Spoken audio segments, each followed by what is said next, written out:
ఉపయోగిస్తున్నావు నువ్వు? ఎన్నడూ మేము ఒక బూతు మాట అనలేదు క్లాసులో, నువ్వు బూతు మాట గ్రౌండ్లో ఉపయోగిస్తున్నావు అంటే మా అమ్మ నాయన అంటారని వాళ్ళు మాట్లాడారు, ఎక్కడో వింటారు వాళ్ళు.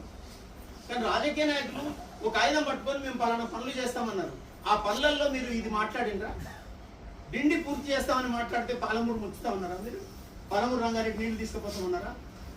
అనలేదు. అందువల్ల నేను సార్కి ఏం విజ్ఞప్తి చేస్తున్నా అంటే, మనం నాగర్ కర్నూలు జిల్లాను, నాగర్ కర్నూలు పట్టణంలో ఒక స్తంభించే స్థాయిలో ఒక పెద్ద ఎత్తున ఒక ధర్నా ప్రోగ్రాం లాంటిది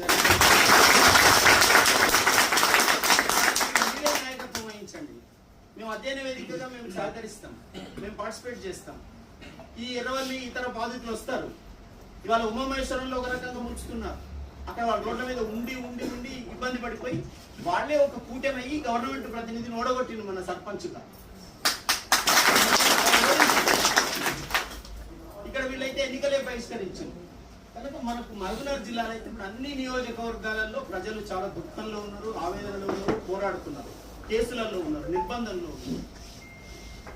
ఈ 5 ఏళ్ల నుంచి కేసీఆర్ తెలంగాణ గవర్నమెంట్ వచ్చినప్పటి నుంచి ఉన్నన్ని ఇక్కట్లు మహబూబ్నగర్ జిల్లాకి వరకు లేవు. అసలు ఒక రకంగా చెప్పాలంటే నీళ్లు లేని ఒకటే ఉండే, నీళ్లు లేని కన్నీళ్లు వలసలే కానీ ఇప్పుడైతే ఈ దాడి జరుగుతున్నది.